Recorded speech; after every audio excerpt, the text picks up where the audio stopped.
Sholat, tapi pikiran melayang. Begini jawaban Rasulullah yang menggetarkan hati. Pada suatu majelis Rasulullah, suasana terasa begitu tenang. Para sahabat duduk melingkar menyimak setiap perkataan beliau dengan penuh perhatian. Namun, di antara mereka, ada seorang sahabat yang tampak gelisah. Jemarinya saling menggenggam, matanya menunduk, dan napasnya terasa berat.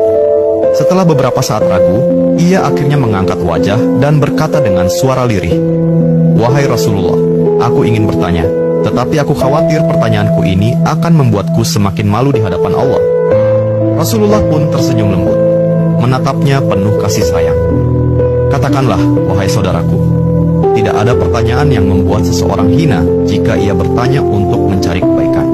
Sahabat itu menarik napas dalam, matanya mulai berkaca-kaca. "Wahai Rasulullah, aku merasa salatku sering tidak khusyuk. Kadang aku mengingat urusan dunia, kadang pikiranku melayang entah kemana. Aku takut salatku tidak diterima oleh Allah.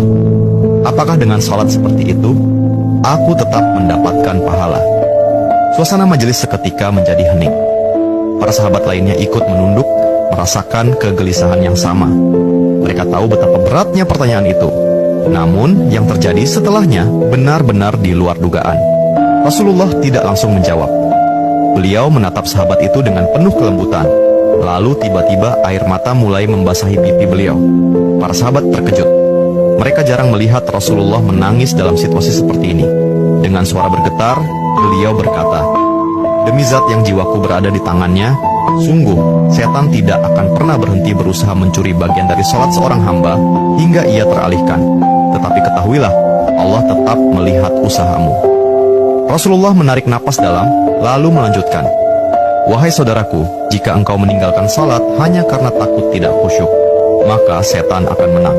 Tetapi jika engkau tetap berusaha salat meski pikiranmu teralihkan, ketahuilah bahwa setiap kali engkau berusaha kembali kepada Allah dalam salatmu, saat itulah Allah menyambutmu." Mendengar itu, sahabat tersebut tak mampu menahan tangis. Begitu pula para sahabat lainnya. Kemudian Rasulullah melanjutkan dengan penuh kelembutan, "Bayangkan seorang ibu yang melihat anaknya berjalan ke arahnya, tetapi anak itu sering jatuh dan tersandung. Apakah sang ibu akan marah? Tidak. Ia justru akan berlari menghampirinya, mengangkatnya, dan mendekapnya erat. Itulah Allah. Ia lebih penyayang daripada seorang ibu kepada anaknya. Selama engkau terus kembali, Allah akan selalu menerimamu." Air mata mengalir di pipi sahabat itu. Kata-kata Rasulullah begitu menusuk hatinya. Sejak hari itu, ia tidak lagi putus asa dalam sholatnya. Ia tetap berusaha khusyuk, dan setiap kali pikirannya melayang, ia mengingat nasihat Rasulullah. "Setiap kali engkau berusaha kembali, saat itulah Allah menyambutmu." Jangan pernah berhenti. Berusaha.